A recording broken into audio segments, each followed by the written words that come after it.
Hey, hello, and welcome to our latest Paradigmatic discussions. We're here today with Landon and Andrew Seidel from Freedom from Religion Foundation, where he is Director of Strategic Response.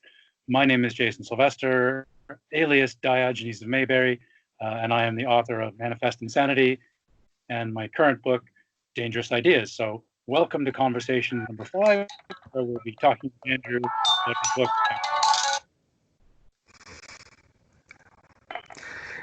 Yeah, so thank you for coming on, Mr. Seidel. I love your book, The Founding Myth. I read many books on the American founding, and it's one of the best.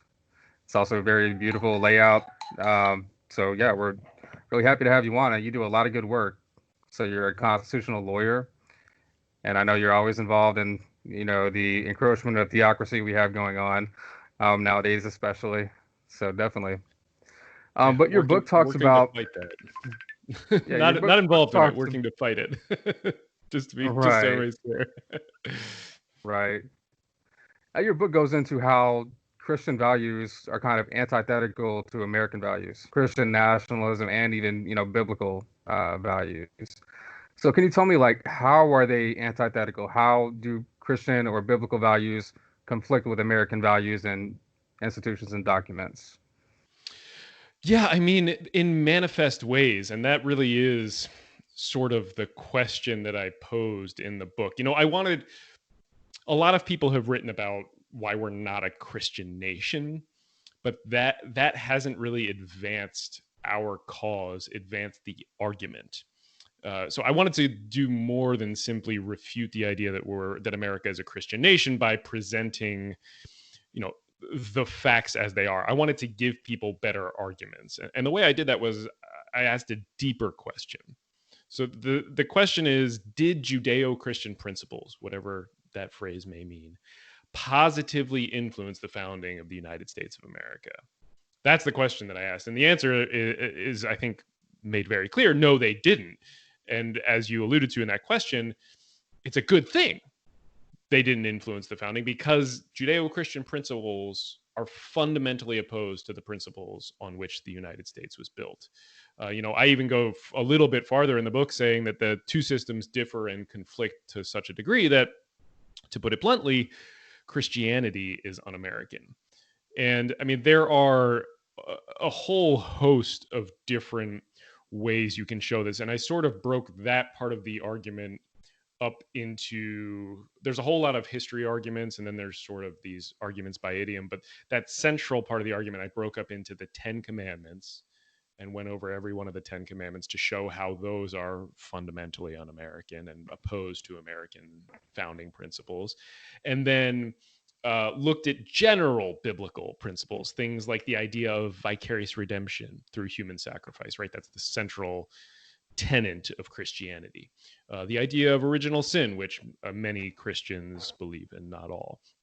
And compare those then to sort of the analogous founding principles. And we find out that there is just throughout, there's this fundamental conflict, right? The two systems had these irreconcilable differences, Christian principles and America's founding principles. And that's why the founding fathers chose to divorce them, right? To have a separation of state and church in the first place, because they are completely irreconcilable. Okay. What are some of the specific values that contradict? Like, for Yeah, I mean, example, I know. Go ahead. well, I was going to say, let's look at the 10 Commandments. I mean, this Okay. is right. This is one of the most popular, probably, claims that you will hear about the United States. If you start to push back on the idea that we're founded as a Christian nation, right? Right. If you say, well, no, I don't think we're founded as a Christian nation, somebody will say, well, how can you not? We were built, our laws are based on the 10 Commandments. And I mean, Right. the first question you should ask in response to that is, okay, well, which 10 Commandments? Because there are a bunch of different sets in the Bible itself. In fact, they're numbered differently across religions. They have different meanings across religions. Which set did the founders actually use when they were, building this country? And the answer becomes very clear if you look at the content of them. Is none of them. So the popular set that I Mm. think that everybody thinks of when they think of the Ten Commandments, probably because of Nelson DeMille, Moses coming down off the mountain as Charlton Heston, smashing the Ten Commandments because he sees his worshippers or his followers worshiping a golden calf. Then he slaughters 3,000 of them. Right, that's the set that people think of as the Ten Commandments, and they begin with claims that are fundamentally opposed to American values. I mean, there's no other way to look at the beginning of the Ten Commandments. I am the Lord your God, you shall have no other gods before me. Right? I mean, that is fundamentally opposed to the founding American value of religious liberty. You are free to have as many gods as you want or no God in this country. That is a founding American value. That is something that even the most ardent Christian nationalist claims to believe in. And it is fundamentally contradicted by the first commandment. Don't take the name of the Lord your God in vain. Right? We have freedom of speech in this country. You can say, God damn it, Jesus is awful. You can blaspheme all you want here, and it is perfectly legal, and it is protected both by the freedom of speech and by the free exercise of religion. And I mean, you can go deeper into the Ten Commandments. Depending on which set you're looking at, the next one is, "For I, the Lord your God, am a jealous God, punishing children for the iniquity of the parents to the third and fourth generation." Right. So this is God's most moral law, promising to punish innocent children, grandchildren, great-grandchildren, and great-great-grandchildren for the crimes that their parents committed, the crime being exercising the First Amendment rights that are protected. Right? So this is, again, fundamentally opposed to the American value of we only punish the guilty, not the innocent, and innocent until proven guilty. And so, and that's just the first three commandments. Right? It goes on and on and on. All of them are fundamentally un-American. Literally all of them. I know people are thinking, well, what about those? What about the ones that seem to have some overlap? Yes, even those. But to find out why, you got to buy the book. I'm not going to give everything away right now. Right. Well, to go into some others, like don't make graven images. That kind of goes against freedom. Yeah. Also, freedom of expression. Absolutely. Even honor thy father and mother. It kind of, if you have a horrible father and mother that don't deserve to be honored, you have systems in place to protect people from that. And obviously the last commandment, can you talk to me about that? Don't covet. Yeah. That contradicts capitalism and women, listed with chattel, things like that. It does. So I have a chapter on each of the different commandments in the book, including honor your father and mother, which I've never heard a good argument really even made that somehow influenced the founding, which is interesting in and of itself. Whenever you hear this claim and follow up on it from somebody, okay, well, which 10 commandments? They inevitably talk about theft and murder, which it's absurd to claim that those are Judeo-Christian principles, first of all, because every single successful society we know of in the history of the world has discovered and implemented those rules on their own. Those are universal human principles. But the 10th commandment is really, really telling for a number of reasons. The question that I really asked is, did Judeo-Christian principles positively influence the founding of the United States of America? Because I do have to concede in the 10th commandment that the ideas embodied in that commandment are found throughout Christianity and Judeo-Christianity. And two of the core principles are in there, and that is the treatment of women as property and the ability of people to own slaves. Those are both two principles that are rife in the Bible, very clearly and repeatedly exemplified by the Bible, that these are acceptable forms, that it is acceptable to subjugate women, that it is acceptable to subjugate your fellow human beings as slaves. And those two did have an influence on the founding of the United States of America. There can't be any doubt about that. And I devote a couple chapters to conceding that point as well. It's interesting, though, that no Christian nationalist seems to want to take that particular influence and run with it and claim it. But yeah, I mean, if you look at the 10th commandment at its most basic level, you shall not covet. That's thought crime. I mean, at its most basic level, that is punishing and criminalizing a particular thought. And it happens Yeah. to be the thought that is at the root of our capitalist society, right? I mean, without coveting, where would America be? But it's worse than that, because if you look at the First Amendment to the US Constitution, it protects 6 different rights. It says Congress shall make no law respecting an establishment of religion or prohibiting the free exercise thereof, or abridging the freedom of speech or of the press, or the right of the people to peaceably assemble and petition their government for a redress of grievances, right? So there's 6 rights: secular government, free exercise of religion, freedom of speech, free press, free assembly, and petitioning your government. And all of those are meant to protect the freedom of thought. And that is, under the American constitutional system, the one and only absolute right that every single citizen possesses. You can think and believe whatever you damn well choose. Now, you might get punished if you act on those beliefs, but the freedom of thought is protected absolutely under the American system. And it is punished under the Judeo-Christian system. So you have, again, this fundamental conflict that is irreconcilable between the two systems. Yeah, absolutely. And also, the laws you kind of alluded to, like against prostitution, kind of sexual prudery, laws that enshrine that kind of come from that worldview, definitely on the negative side.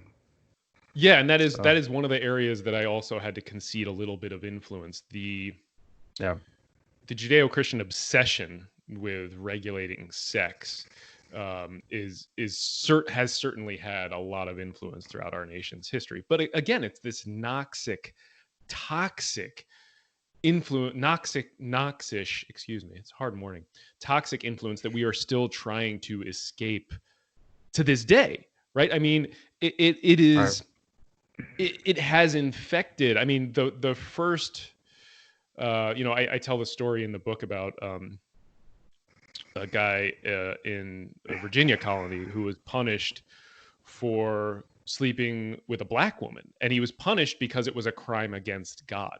And I mean, historically, miscegenation, the mixing of the races, that nonsense, was justified by pointing to the Bible and by pointing to God. And that had to be overcome by the secular law to get us to the full aspirational equality that our founders envisioned, though they did not themselves implement. Yeah.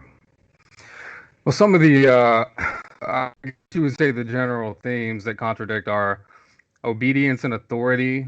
In the case of the Bible, it's all about obedience and authority, in contrast to freedom. So, American laws are all based on freedom, in the values, all about freedom.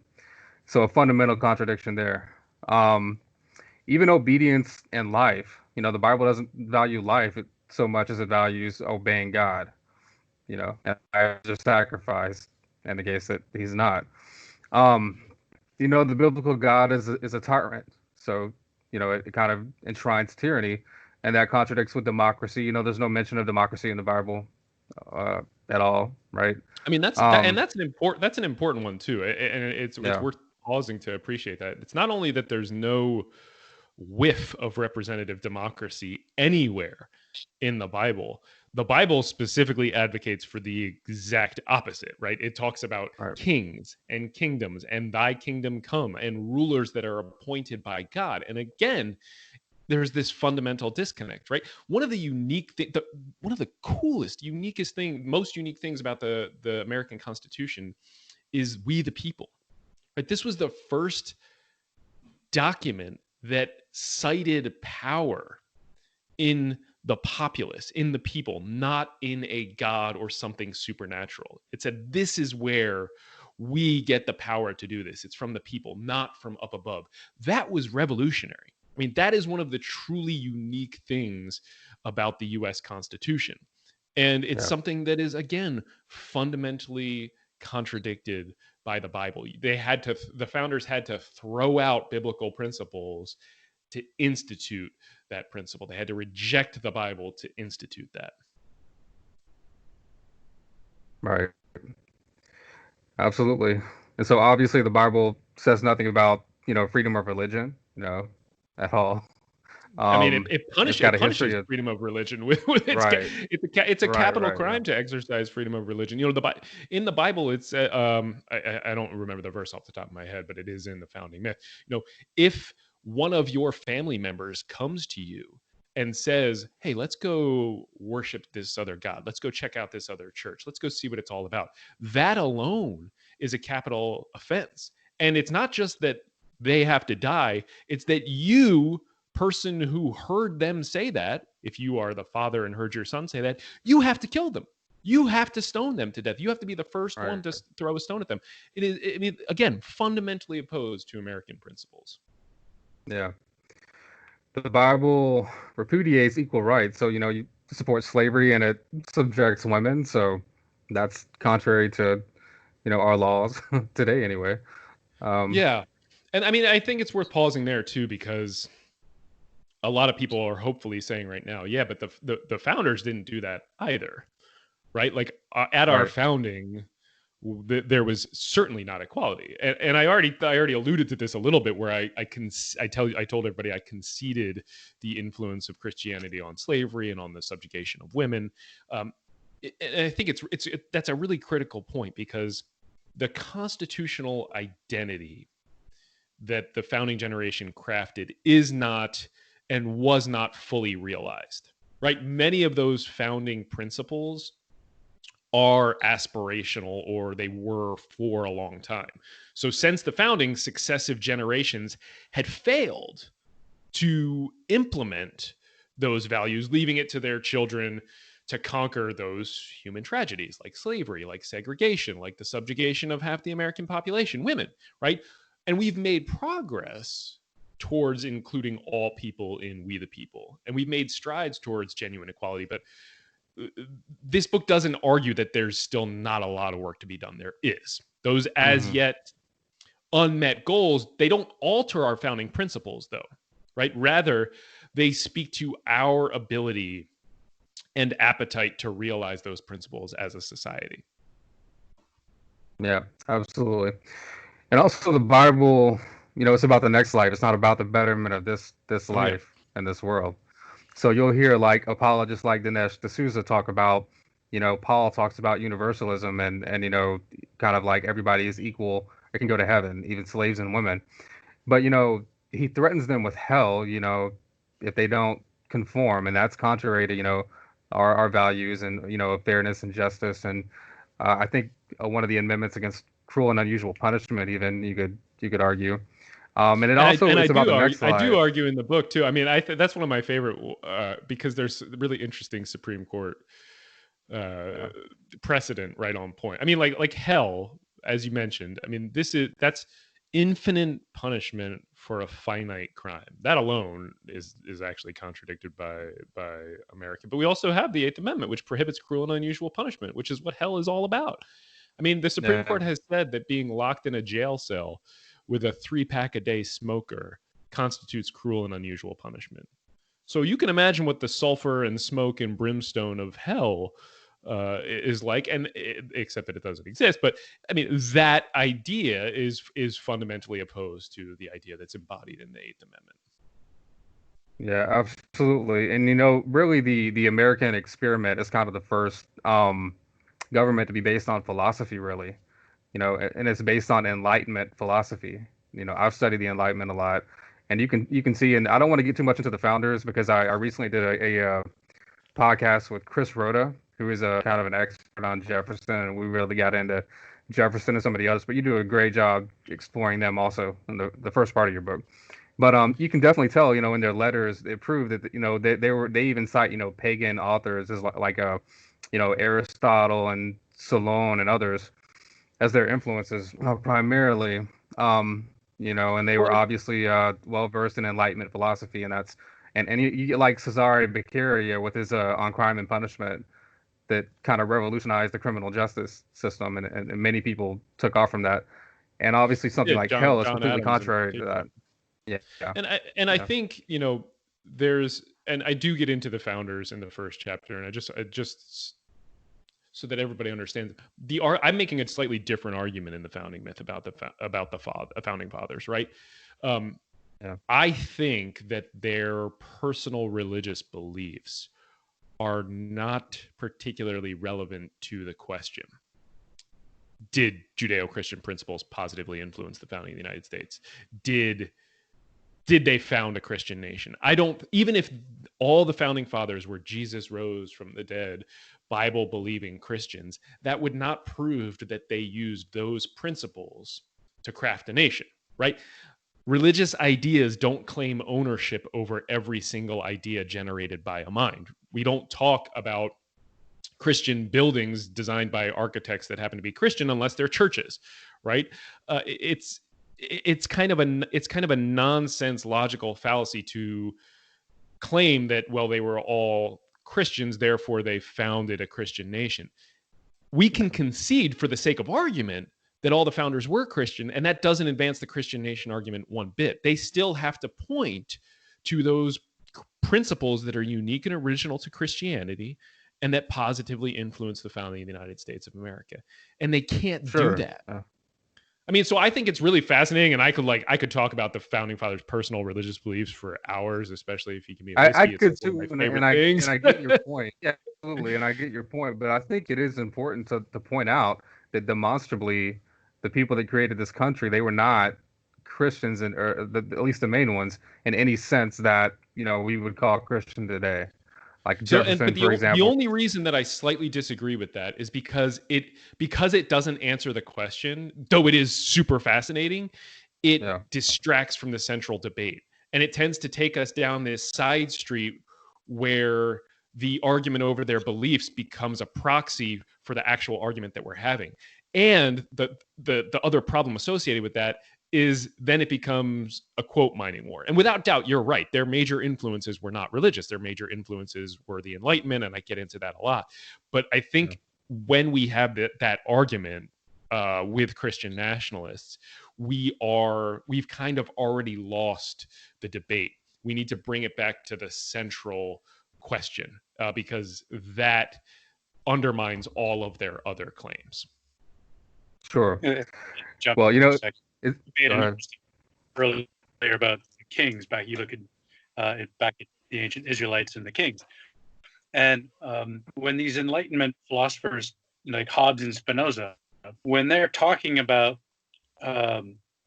church and state, these are Erastians. They're talking about resubjugating the church to the state, like it was back in the time of Judah. And a lot of these Christian nationalists miss that point, that there was no separation of church and state. That was that's part of the American experiment. Like even Spinoza wasn't talking about separation of church and state. He was talking about subordination of the church to the state. And so this whole concept of separation of church and state is a completely new thing in the American experiment. And these Christian nationalists seem to completely miss that point, that if you look back at what in the olden days that they like to look back to, then the church would be beholden to the state, and they certainly don't want that. No, you're absolutely right, and I'm so glad you pointed that out. The separation of state and church is a unique and original American founding principle, an American value. We were the first country in the history of the world to separate state and church. The first country in the history of the world to cite power in we the people. The first country in the history of the world to ban religious tests for public office. The idea of separation of state and church was floating around in the ether of the Enlightenment, but it was first implemented in the American experiment. And those values, those principles, that is what it made America great, and it is what it made America unique. And those are fundamentally secular values. Those are the things that we can point to and say, these are the unique contributions that America made to political science and to human advancement and self-government. And none of them are religious, and all of them seek to separate and curb the religious power and from the government. And so I think the central point that I'm trying to get at is, again, the point that I've been trying to make all along, that there is this fundamental disconnect between Judeo-Christian principles, Christian values, and America's founding values. And another way that I've said that in the past is that America will never be a Christian nation, because the moment it becomes a Christian nation, it will cease to be America. The things that make America unique and great and original are all those secular values and principles that we were just talking about. So America can never be a Christian nation, because the moment it becomes a Christian nation, it ceases to be America. Yeah. Jumping off from that, America influenced the world, and many other revolutions that subsequently followed. Jonathan Israel's a big Enlightenment scholar. He has a massive book about this called The Expanding Blaze. America was very influential in the whole world, French Revolution, and on and on. So, yeah, definitely. And it's funny, in my interview with Chris Rhoda, I played a little clip from a Christian documentary called The Hidden Faith of the Founders. And it quotes Jefferson and others accurately, showing that these people were not Christians, completely. So, some Christians, they are honest and they get it. So, yeah. I wanted to quote from your book. Go ahead. I was just going to say, I think that's a valuable point to make too, that there are plenty of Christians who, so what I'm battling against, what I'm fighting against is Christian nationalism, right? The idea that America was founded as a Christian nation, that we're built on Christian values. That's what Christian nationalism is at its heart. And then it's also a modern push to redefine the American identity according to those values. And it's worth pointing out that there are a lot of Christians who are opposed to Christian nationalism too. Yeah, and the Christian nationalism is ignorant of the history, or it doesn't serve their agenda to recognize the historical facts. Yes. Yeah, you state in your book, Christian nationalism claims a nation dedicated to the freedom of and from religion for one particular religion. It insists that a nation with a godless constitution is dedicated to one particular god. A religion that demands fearful, unwavering obedience takes credit for a rebellion and revolution in self-government. It declares that revolution was the brainchild of a few Christians rather than of a group of unorthodox thinkers testing Enlightenment principles. And it also contends that the U.S. is that America is an exceptional because the nation was chosen by God, not because the founders' enlightened experience was successful. So that's kind of a good summation of the contrast in values and facts there. But talk to me a little bit about the difference between the founders and the first colonists that came to America, and the kind of government they set up. Yeah, this is one of kind of my favorite chapters of the book, or the one that I had a lot of fun diving into and writing. There is a modern trend of conflating the founding generation, the generation that wrote the Constitution, or even that wrote the Declaration of Independence, though there wasn't actually a lot of overlap on those two documents. Only 6 men signed both, right, with the people who first came to Massachusetts, the Pilgrims and the Puritans, right? A lot of people, when you say founders, are lumping in Puritans and Pilgrims with that, with Thomas Jefferson and James Madison and George Washington and John Adams. And that's really wrong. There's 150 years in between those two generations, give or take, depending on where you want to draw the boundaries. And the Puritan and Pilgrim colonies were established as theocracies. They were these monochromatic, really kind of awful places to live. If you read, especially if you read some of the diaries and the stories and the letters about people who went there, who weren't part of the in-group, part of the religion that had grafted itself onto the government. It was an awful experience for them. It was an awful experience for anybody who dissented from that religion. This was a civil government and religious government all rolled into one. And it was exactly what the founding fathers looked back on and said, yeah, we do not want that. No, thank you. So to think of them and to roll them into our notion of what the founding of the United States looked like is fundamentally flawed. And it's been done, I think, partially deliberately to muddy the waters and to make this claim that we were founded as a Christian nation. Like the Mayflower Compact is held up as this great founding document, and it's not. It's nothing really special, except that it mentions God more than once in every single sentence. It's very short. We actually don't even know what the original wording is. It's been pieced back together, and it established a colony that was flawed and that served as a beacon of what the founders did not want. And I think Americans often mistake that, and we're taught that in schools too. I mean, probably a lot of people listening right now. I used to do this when I was on the book tour, when we could actually meet face to face. And I tried to go to one of your book tours in Knoxville, by the way, and I didn't end up getting to go. But if you ever come to the Nashville area, I love to get my book signed. Back to Nashville. I would love to do it. I've had a great time. Done a couple talks in Tennessee, and I've had a great time.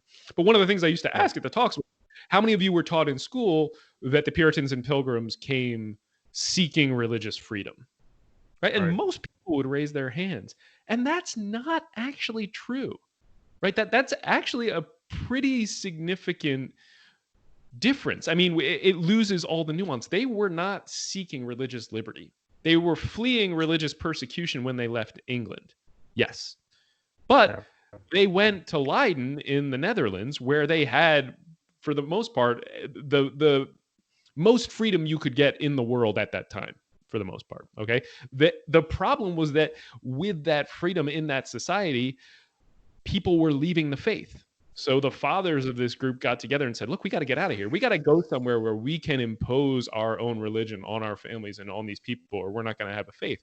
So they fled to the New World and then set up these theocracies. They were not seeking religious liberty. They were seeking a place where they could set up Christian nationalist governments, where they could set up theocracies. And that's what they did. This is not the model that is the precursor to America. It is exactly what the framers of our Constitution did not want.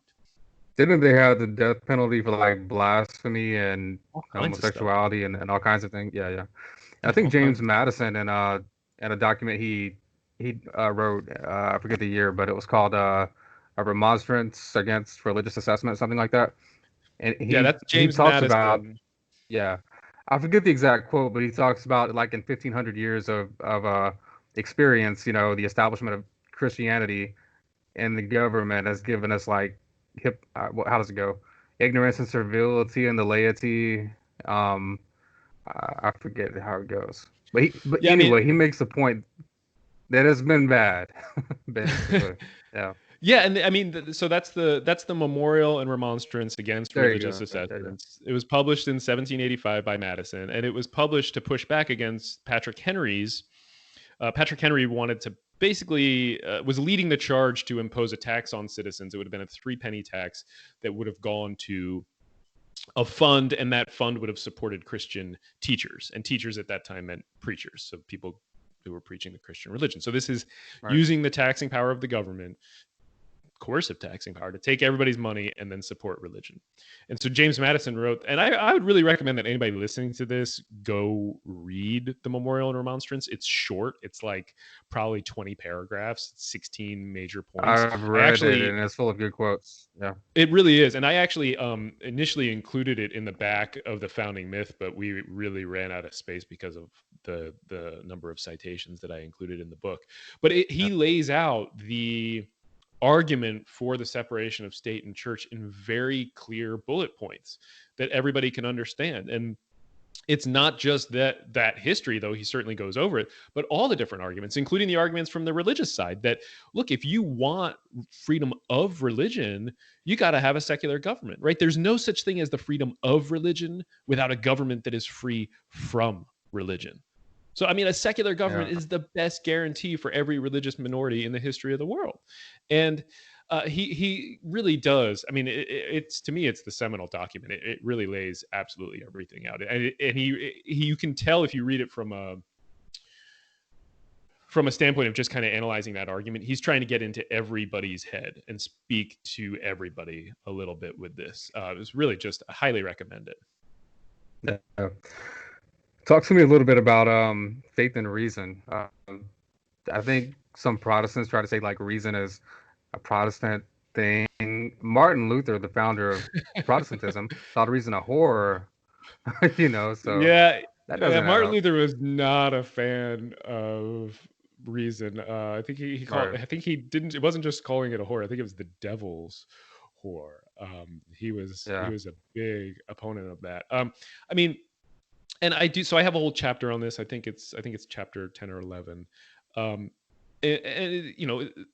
what I wanted to look at is, okay, even if all the principles of Judeo-Christianity are opposed to the founding principles, what about faith, right? Like faith had to have played a role.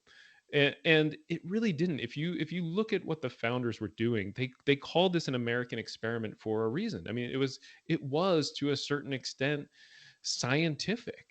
They were practicing political science. They included science in the Constitution. It really is. The two are fundamentally opposed. And again, it's just another one of those examples. And I included a whole chapter on this. And I just looked up it. Martin Luther did call reason the devil's greatest whore. So we were both wrong there. And Jefferson talks about in his letter to his nephew, called to the tribunal of reason every fact, every opinion, question with boldness even the existence of a God, and don't be scared of any consequences if it leads you to the conclusion that there is no God. Doesn't sound like a very Christian. No, and I mean I go over too, not just a lot of that language that the founders wrote in their letters, but also the things that they did. I mean, these were scientifically minded men, right? Like Franklin's scientific stops are best known. I mean, he tamed electricity, invented the lightning rod. There's the wood burning stove, bifocals, you name it. Like Franklin did all this great stuff. But Jefferson too, he viewed all of Monticello as an experiment. Washington kept really meticulous agricultural logs, and he also invented this sort of new type of barn to help separate wheat and chaff. But the thing that I think is fascinating, especially now when we're in the middle of a pandemic, is he was the first military commander in history to inoculate his army against disease, right? I mean, that was, and it plummeted the death rate. I think, don't quote me on this, but I do have the exact stats in the book. The mortality rates dropped from, I think, around a third to below 1% after he did that. I mean, that likely helped us win the Revolutionary War. I mean, so these, and Alexander Hamilton, Thomas Paine, James Madison, I talk about all of them in this. And they even put science into the Constitution they talk about copyrights being used to promote the progress of science and the useful arts. So, I mean, this is I think it was Adams referred to the divine science of politics, which was a little bit of a play on words there. And it really is. To me, it's so clear the more and more you dig into this that there's just this fundamental disconnect between the two systems. Well, talk to me about "In God We Trust." That's everywhere, and we even have it being put up like in secular public schools now, and I can't even find like a private non-Christian school where I'm at for my daughter, right? And now it's even like all up in the school, secular public schools. Where did that come from? How did that get instituted? What was the first, example of it? So. Yeah. So this is the part of the book that I'm sort of bitter that I had to write, because the last part 4 of the book I call American Verbiage, argument by idiom, and it goes over "In God We Trust," "One Nation Under God," "God Bless America," "So Help Me God." These religious phrases that you hear over and over and over again that supposedly prove that we were founded on Christian principles, that we were founded as a Christian nation, and none of them is from the founding era, right? The earliest one is from 1863, 1864, which is In God We Trust. And nowhere close to the founding generation. But most people, I think, already know that. So what I really wanted to do, again, in the book, the whole purpose of the book is not just to give everybody who's pushing back against Christian nationalism better the right facts. I do that, but to give everybody better arguments. That's the key thing we need. These facts have been out there for decades, and there have been many books written about them. What we need are better arguments to push back and defeat Christian nationalism. So what I do with each of these mottos, In God We Trust, One Nation Under God, So Help Me God, or God Bless America, is show that they were imposed on the country during times of fear and national crisis deliberately. It was Christian nationalists deliberately taking advantage of these times of fear and national crisis to impose their religion on everybody using what is supposed to be a secular government. And In God We Trust is the first example of that. This really happened. The decision was made by basically three guys at the behest of this one preacher during the height of the Civil War. 1863 was really when they made the decision, though it didn't happen until a little bit later. And I mean, this is the sort of the busiest year of the Civil War. I mean, this is the Emancipation Proclamation kicks the year off. Battle of Gettysburg. Some of the bloodiest battles are fought this year. And at that time, you have a preacher, a guy named Watkinson, who says, look, the time is propitious, right? It's lucky. We're lucky that the country is tearing itself apart, that brothers are killing brothers, because we can take advantage of this time and use it to put our God on the money that everybody has to use. And he found a very receptive government official who had tried to amend the Constitution so that it wouldn't read "We the People," but would instead begin with a nod to Jesus Christ. So, I mean, these are the original Christian nationalists. And while everybody is busy fighting a war to prevent the country from tearing itself apart, these guys are using their power to promote their personal religion. And that is not something that we ought to be proud of. It's one of those venomous influences, like the influence of slavery and the subjugation of women, and the obsession with legislating sex, that we ought to be working to get rid of, not propagating into, as you said, every public school, which is happening courtesy of a deliberate Christian nationalist program called Project Blitz. Right. Well, talk to me about the origin and the divisive nature of the one nation under God and God bless America. Because every time you watch a political speech, you can't get around, God bless America. It doesn't matter who it is. Yeah, so there's a chapter for each one of these in the book, and in the In God We Trust chapter, I talk a lot about the Civil War and how the Civil War is to a large extent actually a religious war, that we've never really thought about it that way or talked about it that way, but it really was. And One Nation Under God is really fascinating, and awful, because you're literally dividing the indivisible with religion, with God. Yeah. And historically, religion is one of the most divisive forces known to humanity. It's the divisiveness of it is one of the central reasons the founders chose to separate state and church. And I mean, that they make that very clear, and I relate all of that in the book. But you had the Pledge of Allegiance, which read "One nation, indivisible." Lovely sentiment, especially post-Civil War. Literally dividing that with the most divisive force known to man, religion. One nation under God, indivisible. And again, this was done purposefully by Christian nationalists during a time of national fear and crisis. During the Red Scare, also taking advantage of a deliberate program to sell religion to the American public in an effort to repeal the New Deal and New Deal legislation, which is detailed in Kevin Cruz's great book, One Nation Under God, which forced me to rewrite this chapter.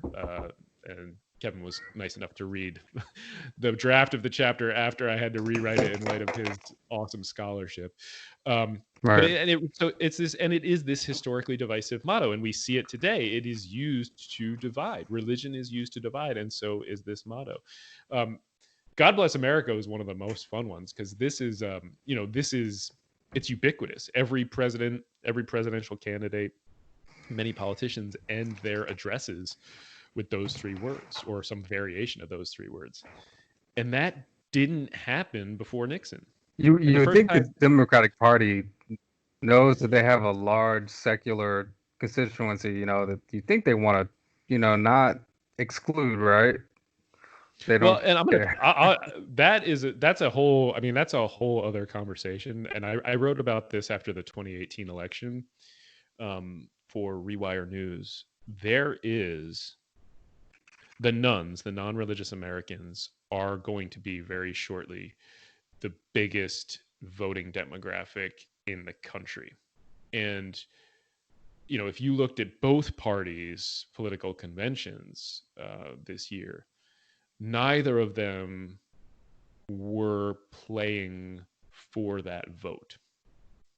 And that is, I think, something that is going to change in the near future. It's going to have to change because Christians are losing their share of the electorate pretty precipitously, though not evangelicals. And you're going to, somebody somewhere is going to see this huge demographic, this huge voting block that is completely ignored and uncatered to. And the first time that somebody looks at that and says, wow, there is a huge amount of untapped power there, I'm going to try to tap it. And they successfully do that. And every other politician in the country sees the potential for that. I think things are going to change rapidly in American politics. I think we are nearing a tipping point when it comes to that. But yeah, I mean, going back to God Bless America, I mean, the first time that was used was by Nixon in an address in the Oval Office to distract the country from Watergate. That was the first time it was used. So again, you see it at this time of national fear and crisis, and a secular government official using their government power, their public power, to impose their personal religion on everyone. Yeah, absolutely. Well, you wouldn't know it from looking around a lot of parts of the country, but yeah, definitely the stats show that, churches are emptying and they're losing membership, kind of exponentially. And maybe one day we'll get to where Europe is now in a lot of ways, where it's the best countries in the world and the most secular. So we'll see. I did want to Yeah, mention the demographics are They have encouraging. There was just a study that Foreign Policy wrote about where they showed the change in religion in countries over the last 10 years. And the United States was far and away changing the most rapidly and shifting, excuse me, away from religion, like way faster than anybody else. There's a link to a graph that they included in that, and it is just, you look at that and it's just shocking. Oh yeah, and the younger generations, of course, are the percentage of them that are secular is way higher. Mm-hmm. So it may be for a lot of things, it may be a matter of waiting for certain people to die off, as harsh as that might sound. No, I mean But the demographic phrase for that is generational replacement, and that I mean that's uh, something that we've seen happening, and a lot of people say, yeah, but those younger Americans will become more religious as they age, and there have been longitudinal studies that have shown that's not the case. That's not happening. So it does not appear that America is going to suddenly start getting more religious because of that. It's going to continue on this trend. And I actually believe I already talked about the voting tipping point. I think we're nearing another tipping point where we're going to see the shift away from religion and Christianity in particular really accelerate in this country, because right now the default for most people is to say I'm a Christian. And they're not saying that because they go to church or because they believe that Jesus rose from the dead and is their savior. They're saying that because they understand that to be a Christian is to be a good person. And so they've been inculcated with that flawed idea by our society since they were born. And Yeah. That idea is going to change. The default position is slowly shifting, especially among those younger generations, to no, I'm not religious. And once that happens and enough people get there, it's going to be a snowball going down a hill. And I think we're coming up. I mean, that is a lot of conjecture on my part. The data and stuff that's going into it is not conjecture, but the idea that we're nearing this tipping point because the default is a prediction on my part. So I could definitely be wrong, but I don't think I Right. am. Yeah. Well, your conjecture matches up with the trends. So yeah. Talk to me briefly about the Treaty of Tripoli, because that is the document that states outright we're not a Christian nation. You talk Yeah, about that a little bit, I believe, in the book. Yeah. yeah. I talk about it. I talk about it right at the beginning, and I sort of disclaim it right at the beginning. You know, it's a really wonderful document, and that it is remarkably clear. Right, the United States is not in any sense founded on the Christian religion. Like that's really very, very clear and useful quote for us to have. But I didn't want to rely the book on just these particular quotes and just showing again that the facts from the other side are wrong. So really, none of the book depends on any one particular quote that you can find here or there. And I only mentioned the Treaty of Tripoli, I think, in the introduction to sort of disclaim how it's not going to really play that big of a role in the book. And again, that's because I wanted to do something more, right? This book is an assault on the Christian nationalist identity. It is new arguments based on these facts, and I try to relate them in stories. I try to give our side, using my decade of experience in this fight, all the tools that they can use to start waking people up to the danger of Christian nationalism, and then convince them that it is not true and it does not reflect the values of this country and this nation. Right? America did not succeed because of Jesus or the Bible. It succeeded as an experiment because it was based on reason. And if we abandon reason in favor of faith, or if our elected leaders commit this sin, we are asking to regress. And as we near that tipping point that we were just talking about, at which Christianity's power and privilege are reduced to equality, the Christian nation myths are going to be trumpeted with renewed vigor. The Christian nationalist is not going to go gently into the obsolescence for which they are bound. They have grown accustomed to religious privilege. They are used to imposing their beliefs on unsuspecting school children. And they call their loss of religious privilege kind of infringing on their religious liberty. They kind of Yeah, redefine they call it religious. persecution. They call it Yeah. persecution, which is nonsense. And they expect politicians to pay lip service to their deity. They demand acknowledgments of their God on government property. But that time is ending. The end of Christian privilege is near. But everybody listening to this has to fight. Right? As progress marches on, the lies that are exposed in this book are going to be professed more often, more loudly, and with more desperation. You, person listening to this, must be prepared to refute them factually and vocally. So the founding myth gives you those facts, but then it also gives you better arguments, and that is what you really need. But you really are responsible for the rest. Outspoken resistance, James Madison told us, is the first duty of citizens. So Christian nationalists have persuaded too many Americans to abandon our heritage, to spurn those secular foundations that we were talking about in favor of their myth.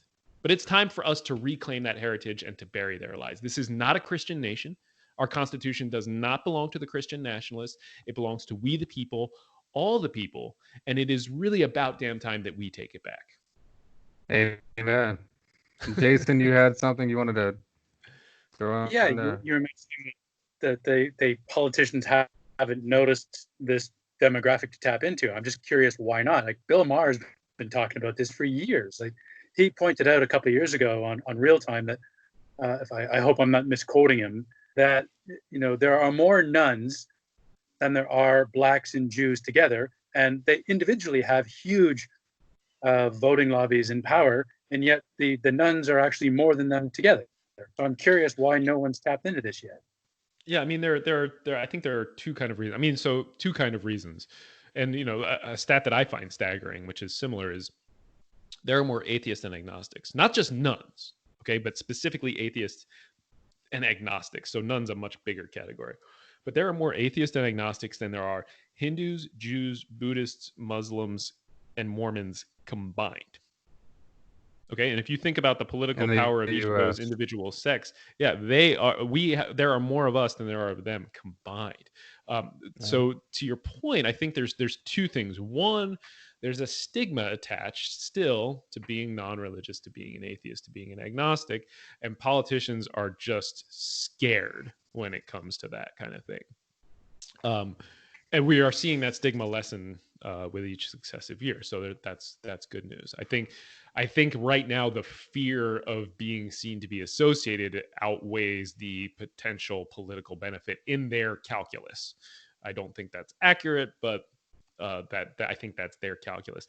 And the second thing is that atheists and agnostics, the secular movement, is not united politically and does not have the political apparatus that a lot of the other groups out there do have, and that is also drives me crazy. Changing. Yeah.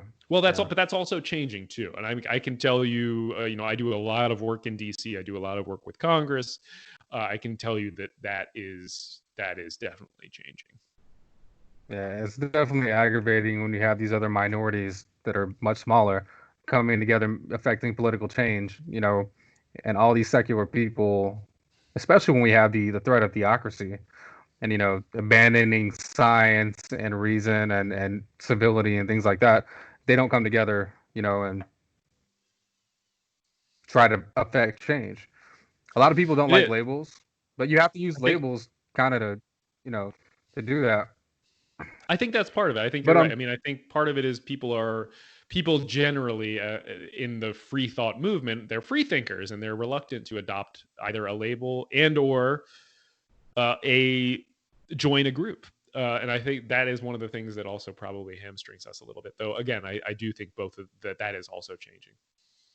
Yeah, hope so.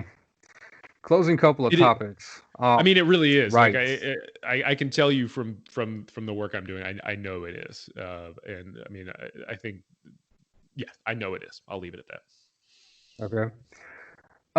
So rights. If rights don't come from God, where do they come from?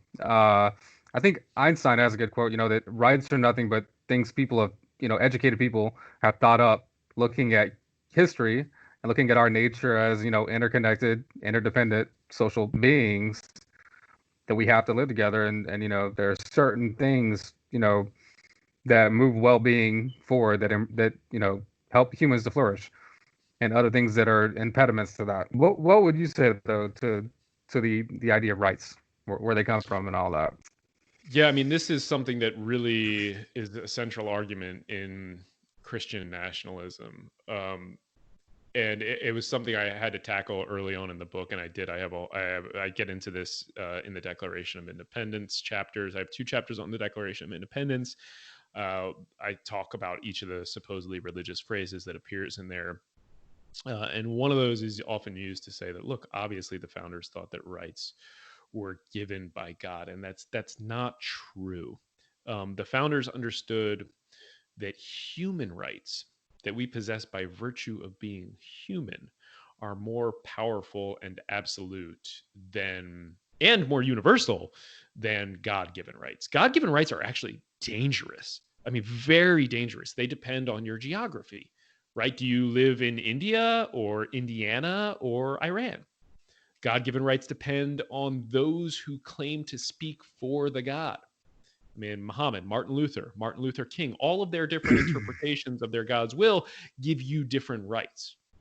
And rights always trace back to people, even if the people are claiming that they come from God. Exactly. Yeah. And human or natural rights are less susceptible to the whim of preachers.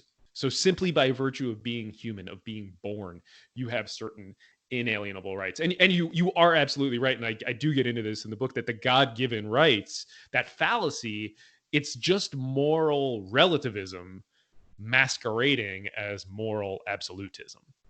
And I mean, that is really a crucial key point. It's I'll leave it at that. I could go on for that. We could talk for too long. Yeah, because you talk about relativism. Religions make all kinds of contradicting claims, and they can't back them up.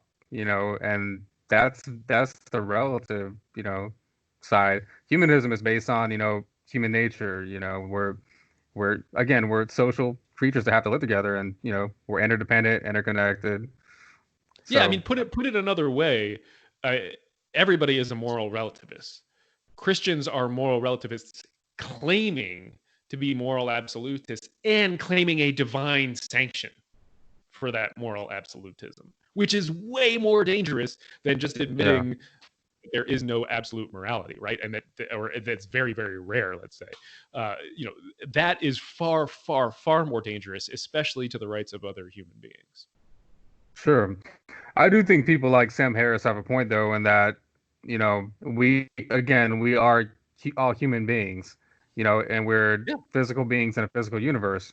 And if you value well-being, which the majority of us do, by our nature, there are certain things that are obviously demonstrably not good for us, and other things that are, like most of us don't want to be, sick. We want to be healthy. Most of us want to, be happy and not suicidally depressed, things like that. So, yeah, and I don't think people should get hung up on the moral relativism label as it being some sort of bad thing. Like, I mean, like, to take the example of Abraham and Isaac, which I think I get into in the book, right? Like, God commands Abraham to kill Isaac. So any normal, moral human being, decent human being, ought to reject that idea, right? Like, no. Christopher Hitchens famously said, like, the only response to that is no, fuck you. And he's right. Mm-hmm. Like, and that is what, if you ask that question of believers, if God told you, would you kill your child, and you believe that God was telling you that, would you do it? They're at least going to pause. It's really scary when they say yes. But those who are willing to tell the truth and say no, right, they're exercising their own morality. They're exercising their own moral judgment. So what religion labels as absolute morality, it's simply their personal morality given divine sanction. And again, that is a far more dangerous premise, especially to human rights, than anything else, right? So God-given rights are not, it's not just a fallacy, they are dangerous. It's a dangerous fallacy. And obviously, the unchanging, eternal God is his morals have changed, through time apparently, or his followers' morals have changed. Yeah, and my favorite example they pick and choose that, what they follow in their holy text. So. Yeah, my favorite example of that is there are 10 Commandments monuments that are up all over government property throughout the United States. There's this famous one that Christian nationalist senator in Arkansas put up at the Capitol that FFRF is suing over. And if you read the text of those monuments, humans have edited the 10 Commandments. They've taken out the mentions of slavery in the Sabbath commandment and the coveting commandment. They've taken out the first four don't have anything to do with anything. No, they've also, juvenile.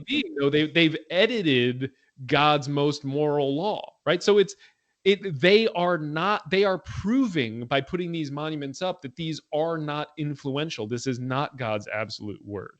That we are better than this because humans are going through and editing that those are not monuments to Christianity. Those are monuments to the hypocrisy of Christianity. Yeah.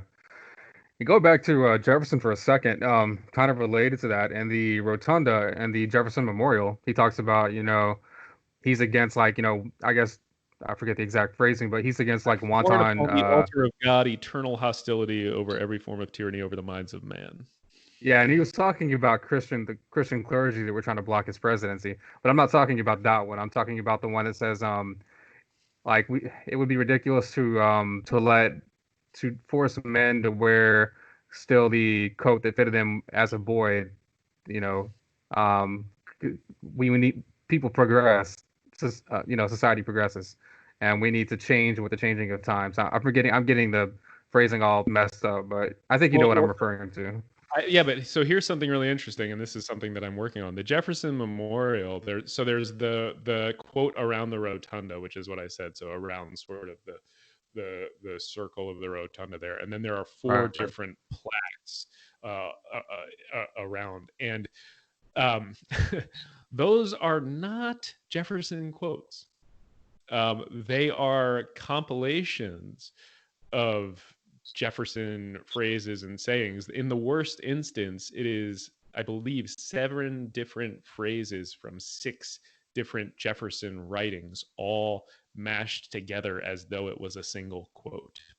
I've been working with the Jefferson. I've been working on an article about this on the Jefferson Memorial and how these quotes came to be, and doing a ton of research with the National Archives. And it's unfortunately ground to a halt in the wake of COVID because nobody can get into the archives and do this. It's been closed. So I haven't been able to work on it since March. I've got a lot of this work already done. I just have to I'm trying to figure out exactly how we got to the point where these very clear phrases were altered by whoever altered them. So it's a really interesting question, but you should take all of that with a grain of salt.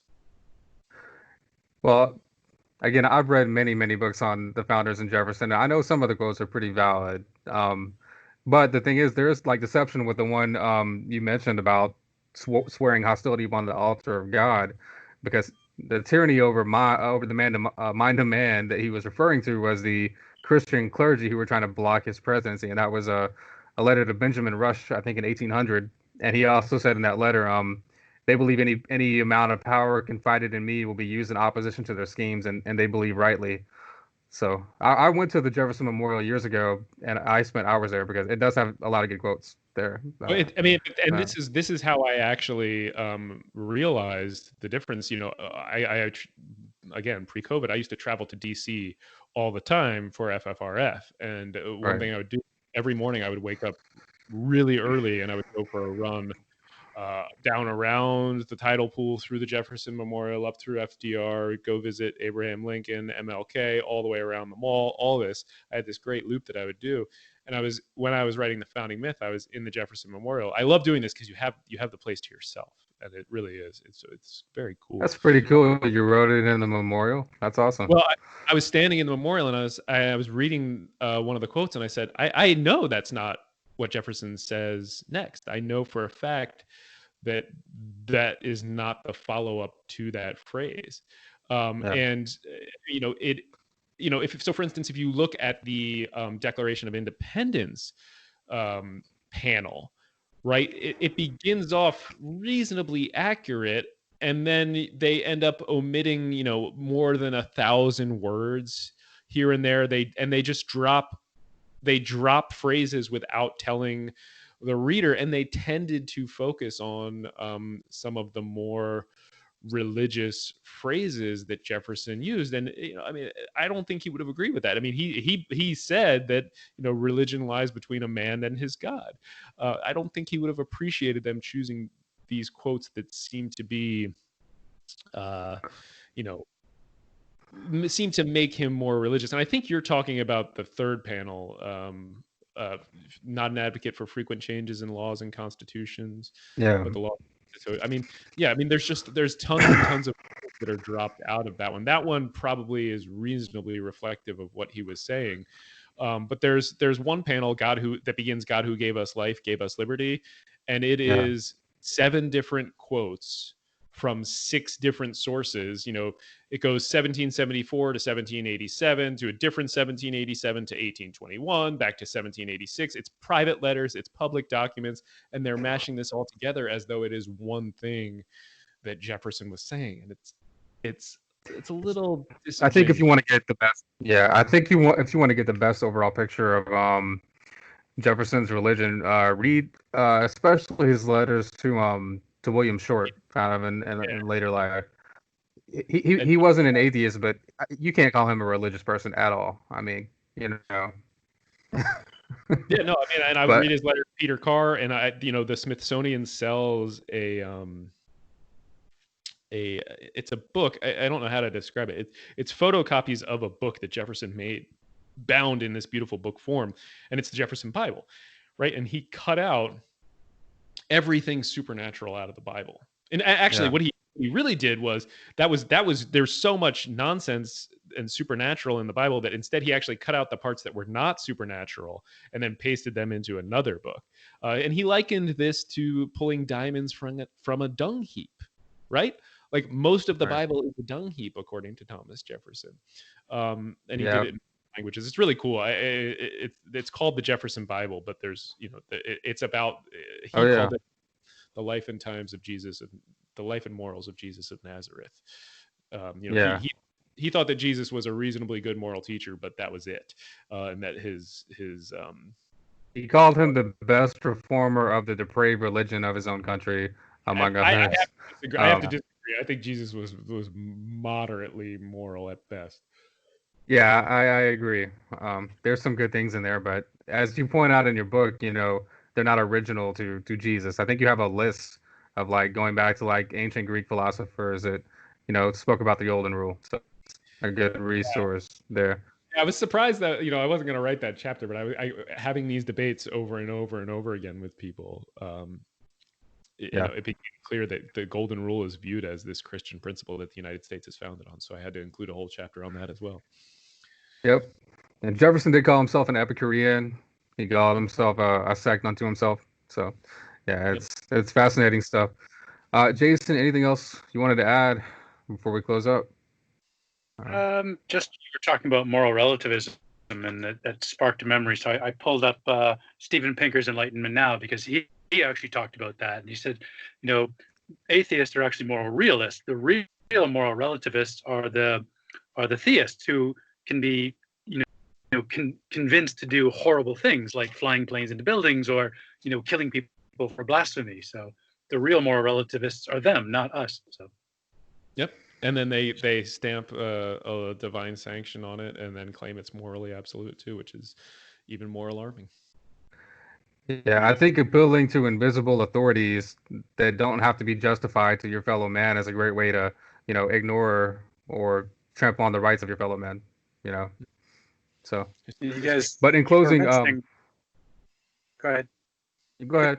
I was going to say, earlier we were talking about rights and things, and there's a fascinating book and a documentary series called The Bible Unearthed. I don't know if you guys have read it or seen it, but in the video documentary, Neil Silberman, who's one of the presenters, was talking about there was a pottery shard. I'm not sure of a pottery shard, but what's the word he used? A petition to the local government that precedes the Deuteronomistic reforms of Josiah, where they were the peasants in the field were petitioning for their rights, and so he points out that this demand for rights actually comes from the people, is preceded by the religious reforms. So they're petitioning the government then codifies it into the Deuteronomistic reforms and then uses religion to push it out. So it's kind of like this I did a meme a couple of years ago on this dynamic continuum of the social, political, and religious, how social pressure forces political change that gets codified into religious ideology, which then comes back around onto the people. So again, this whole moral relativism, it doesn't come from religion, it comes from the people. And this precedes Deuteronomistic reforms in Judaism. So, and there's archaeological proof of this. What was the name of that series again? It's called The Bible Unearthed, with Israel Finkelstein, who's an Israeli archaeologist, and Neil Silberman, who I believe is a historian. So the book is really fascinating. And then there's actually two documentaries. There's a four-part European one that really goes into detail, and then History did a 90-minute documentary which kind of pulls bits from the four, and it has a little bit of its own that's not in the four-part one. So if you can watch both, I would encourage you, if you can find the four-part one. The 90-minute History one's actually on YouTube, which you can watch, and it does have that. They show how like there's no archaeological evidence for the Exodus and many other events in the Bible. Yeah. and I do get into Absolutely. that. I mean, but the overall point too that I think you're making is really valid, and this I dive into this a little bit when we're talking about slavery and the founding myth. That there are counterexamples that most of the time secularism is driving religion into the more liberal, progressive, humanist positions that it takes, including abolition. I mean, Yeah. and I quote Professor Mark Smith on this, but it really is interesting that it seems, historically speaking, even though the narrative is very different for this, that secular forces drive religious sects to re-examine their conscience, and that is so it's really secular values and secular humans and secular humanism that is primarily responsible for liberalizing religion, including on issues like slavery. And I think you could see that very clearly with LGBTQ equality in the United States. And so, I mean, you have these secular and humanist values pushing everybody to do the right thing on LGBTQ equality, and then religion coming along and joining the movement later. And then the next piece that happens that we don't talk about enough is then religion then takes credit for it, like it did with abolition. And Yeah. mark my words, you're already seeing that now in the United States. Religion is already Yeah. trying to claim that it was responsible for LGBTQ equality. They're already starting to do that. So watch out for it. Yeah, a good case in point is the Enlightenment. All these ideas, most of Yeah, them that's what came we're out talking of the about. Enlightenment, and it was only dissenting sects, in Christianity that like were abolitionists. And I mentioned before we started recording, Jonathan Israel's a big Enlightenment scholar, and he really in detail traces out how the radical Enlightenment was the main source of our ideas about, equality and sexual equality, eradicating religion from the legislative process and education, things like that. And the radical enlightenment was where the atheists were, big atheist enlightenment names like Dolbach and Diderot and others. So any viewers interested definitely want to check that out because that's something that people do not tend to know about. So, but in closing, Mr. Seidel, do you want to kind of let us know, give us some advice? What can people do, like, to help better things, fight back against theocratic encroachment on all of our rights and all of that? Yeah, I mean, there are a couple of different things that people can do. I would really recommend that they join up. I know a lot of people don't like to do that. Join up whatever atheist secular groups seem to you to be doing the important work. I highly recommend the Freedom from Religion Foundation, the organization that I work for. We're on the forefront of keeping state and church separate in the United States. And we also work to educate the public about what it is to be a non-believer, working to tear down that stigma that I mentioned earlier about being an atheist or an agnostic. So join up. And it's really important to do that. It's not just important because, we need funds to continue our work. We also need you to join your voice with ours so that when I go to Capitol Hill and I'm in an office, I can say, look, I represent 3 people or 30 people or 300 or 3,000 people in your district, right? It gives us more influence when you join our groups. So you got to do that. I think it really is important to arm yourself, not just with facts, but with better arguments to push back against Christian nationalism and theocracy wherever you see it. And it's not enough to just sit there and remain silent. You have a duty as a citizen to push back on that. And that's really what I try to do in the founding myth, is give you all the tools that you need to do that. So you should certainly pick up a copy of the founding myth. And then the last thing would just be to come out of the closet. We talked a lot about demographics on this program. And I say, as an attorney who practices constitutional law, who defends the First Amendment for a living, I say that we are not going to win this fight in the courts. We are going to win it with demographics. And the more that people that come out and are proudly non-religious, are proudly atheist or agnostic, the farther we are going to get, the quicker we are going to get to those tipping points that we were talking about earlier. And, there are people who can't do that, right? There are kids, 16, 17-year-old living at home that can't do that safely. There might be people that can't do it safely because their jobs would be at risk. So I think if you are able to do that, to come out of the closet as a non-believer and do it safely, I think you have a duty to those people who can't. I think it's so ridiculous. We have to be talking about coming out of the closet as somebody who doesn't believe in religious fairy tales. Basically, it's sad. But there's been a lot of change, and if you want to be positive about it, we're in the best time in history, really, to be a non-believer. And again, secular countries, there are secular countries. The majority of people are secular and things of that nature. So it's been And a I mean, heck of a lot of progress. yeah, and I think that's something to really focus on. I know these are very dark times and it's scary for a lot of people out there, but there really is Read there's Steven Pinker if you want some optimism. I mean, there's a Yeah, lot of reason to hope. I mean, go check out yeah, that graph on the foreign policy article that I was mentioning. The yeah, United States is dropping religion like a bad habit, um, like a nun's habit. It's really things are changing, and that makes this a special time, even though it's also a terrifying time in many other ways. So hang in there. The times yeah. they are. Yep. And again, the book is The Founding Myth. It's an excellent book. It's one of the best I've ever read on the subject. So, yeah, Thank you so yeah. much. I really All appreciate right. that. Thank you so much for being on, Mr. Seidel. My pleasure. Thanks. All Thank right. you. Bye.